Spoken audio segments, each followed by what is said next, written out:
voilà, Yvan, je te fais le veto ce matin. Pourquoi? Parce que pour les voir ouverts, il faut venir que le matin. Pour voir les lotus se réveiller comme nous, un peu tôt, oui, et puis après ils se referment dans la journée. Oui, pendant la journée, ils se referment. Comme ça, c'est belles choses, il faut se mériter quand même. Ici, on est sur un lac qui est immense. Ce lac immense, il est entre le Monténégro et l'Albanie. Oui, ce lac, le lac de Škoder, qui porte le nom de notre ville quand même, c'est le plus grand de Balkans et un tiers nous appartient et 2 tiers appartiennent au Monténégro. C'est un lac qui est riche en poissons et 140 espèces d'oiseaux. Même le pélican qui s'est passé avant chez le coiffeur. Pourquoi le coiffeur? Ah oui, parce qu'il s'appelle le pélican frisé. Ah regarde, mon ami Drini qui arrive. Il arrive en paddle. Oui. Salut Drini. Salut Drini. Salut. Bonjour Drini. Bonjour, ça va? Ça va? Bienvenue, l'invitation. Bon, si. Salut. Alors tu es francophone. Oui, je suis francophone. Le paddle, c'est le meilleur moyen pour découvrir le lac? Oui, c'est le meilleur moyen parce que avec le paddle, c'est une façon écologique pour explorer le lac et comme ça, on peut regarder de plus proche les oiseaux et les poissons et toute la nature sans la disturber. Le lac de Škoder, c'est comme un restaurant avec une riche menu. Ah oui. Et ben, en parlant de menu, avant d'aller voir ta ville de Škoder, Oui. si on se partageait une petite figue. Notre pêcheur nous a amené des figues.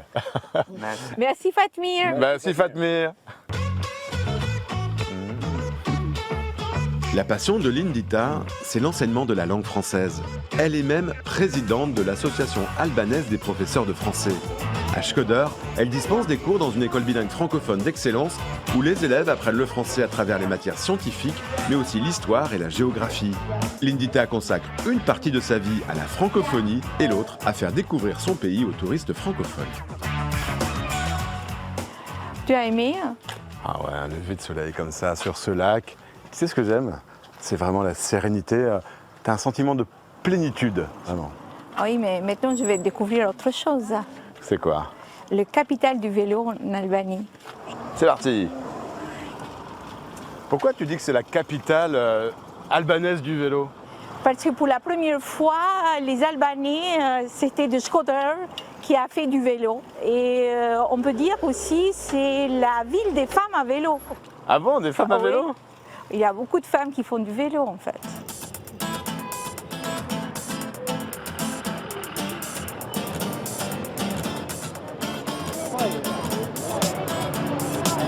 Bienvenue à Škoder. Respecte.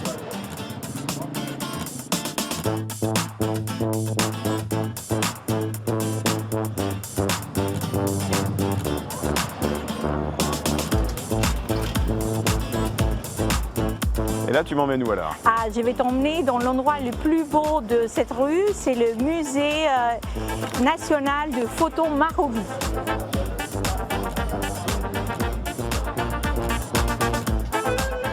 Voilà, Yvan, on est arrivé au musée Marobi.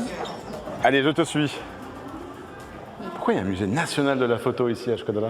Parce que la première photo a été prise à Škodra par un photographe d'origine italienne, Marobi. C'est grâce à lui qu'on a la première photo en fait.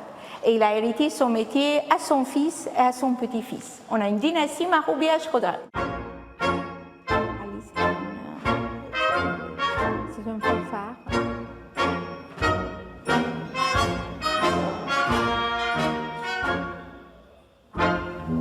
En fait, Lindita, dans ce musée, c'est 180 années d'histoire de l'Albanie qui est sous nos yeux, mais en photo. Oui, en fait, c'est grâce à cette dynastie Marobi. On a le premier Pietro Marobi qui a photographié la période ottomane. Après, on a Keil qui a photographié les moments de l'indépendance nationale et un peu après la Première Guerre mondiale. Et enfin, on a Geig qui a photographié la période de roi Zog et aussi de la période de la dictature. Et en plus, pour tous les touristes qui viennent, ils connaissent aussi l'histoire de l'Albanie par l'intermédiaire des photos.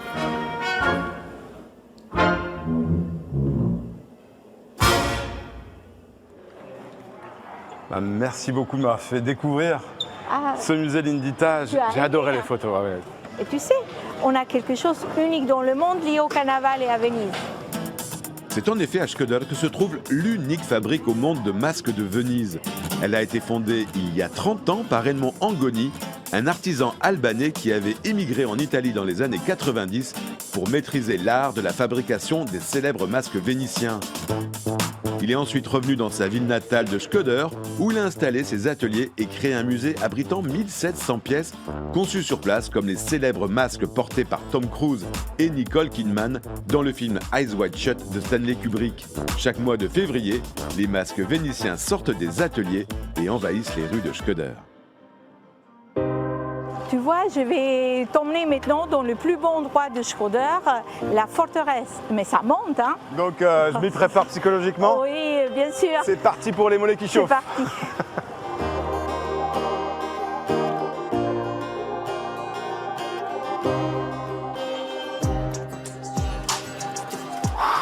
On est arrivé, hein?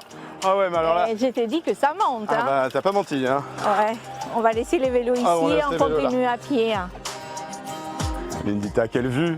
Ah oui, c'est super.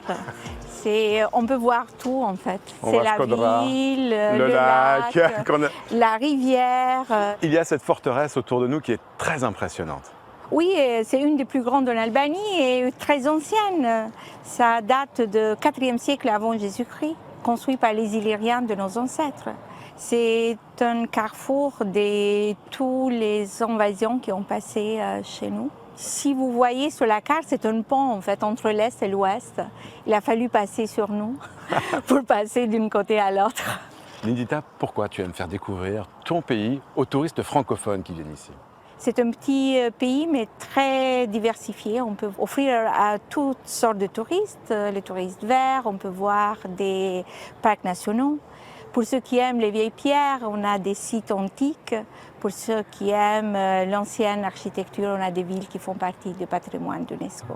Si tu avais un mot, Lindita, pour définir ta ville de Schkodra qui est derrière nous, ce serait lequel? Le berceau de la culture albanaise. Et puis enfin, un mot pour définir ton pays, l'Albanie? Un carrefour de civilisation. Écoute, merci beaucoup Lindita. Je suis très heureux de terminer mon voyage en Albanie avec toi. J'ai tout simplement adoré ton pays. Merci vraiment pour tout. Merci à toi. Et comme on dit, à la prochaine.